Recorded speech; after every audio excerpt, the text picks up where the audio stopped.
Further speakers. Ms Green. Mrs Green. Yeah.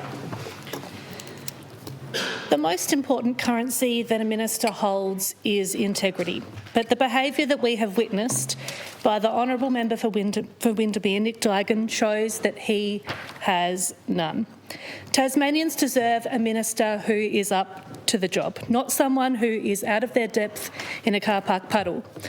The Minister for Sport, the Honourable Nick Duigan, has admitted to withdrawing $100,000 of funding away from the North Launceston Football Club, not because the club failed to meet eligibility criteria, not because of governance issues, not because of merit or community need or fairness, but because they had the audacity to meet with Labor during the election.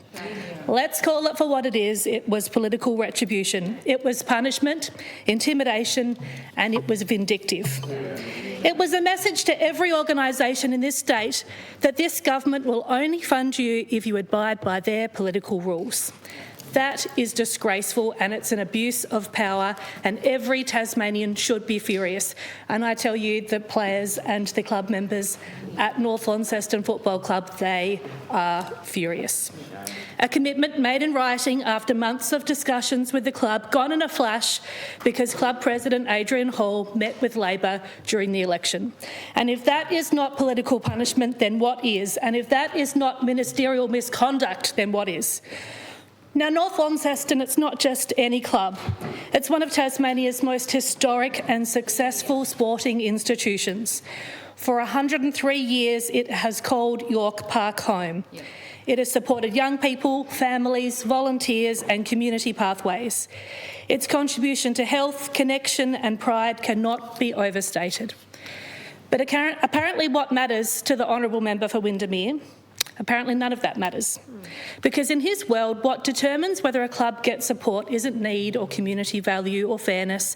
It's whether they can stay safely within his political good books. That is not democracy, that is not integrity, and that is not how government funding should ever work. Now, he even said in estimates that he doesn't actually know what the club want. Well, here's the kicker. And the part that would almost be funny if it wasn't so ridiculous. His office is right across the road. He could pick up the phone, he could walk across the road, but he hasn't done that. He did meet with them last week about time. I'm sure that was very welcome by the club. I met with them earlier in the week and they were pretty unhappy when I met with them. The people that he financially kneecapped are directly in his line of sight from his office. He can see the impact of his decision from his desk window.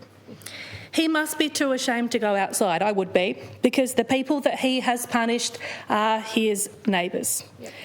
Sport is meant to unite our communities. It's meant to transcend politics, but the Minister for Sport has dragged community sport into the gutter of partisan payback, sending a message to every club, every league, every association across Tasmania that if you meet with the wrong people, then your funding might disappear. Because if funding can be taken away from a respected community institution with a century-long legacy just because they're meeting with the wrong people, then who is next? Which business? Which school? Which community organisation? Which council? Which citizen? What kind of government does that?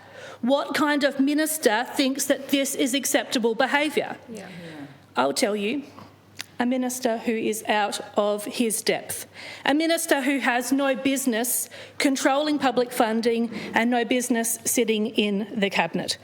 So let me make it crystal clear, he should resign. And if he will not resign, then the Premier should remove him. Because this is not just the failure of one minister, this is the failure of leadership from Premier Jeremy Rockliff. If the Premier truly cared, he would do something about it. And we challenged him to do that this morning, to have an investigation.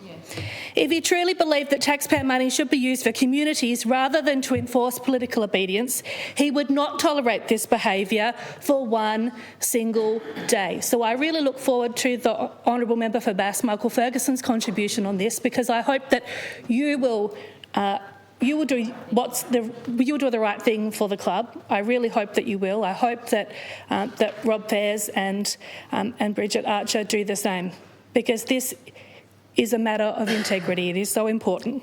The member's time has expired. The honourable member for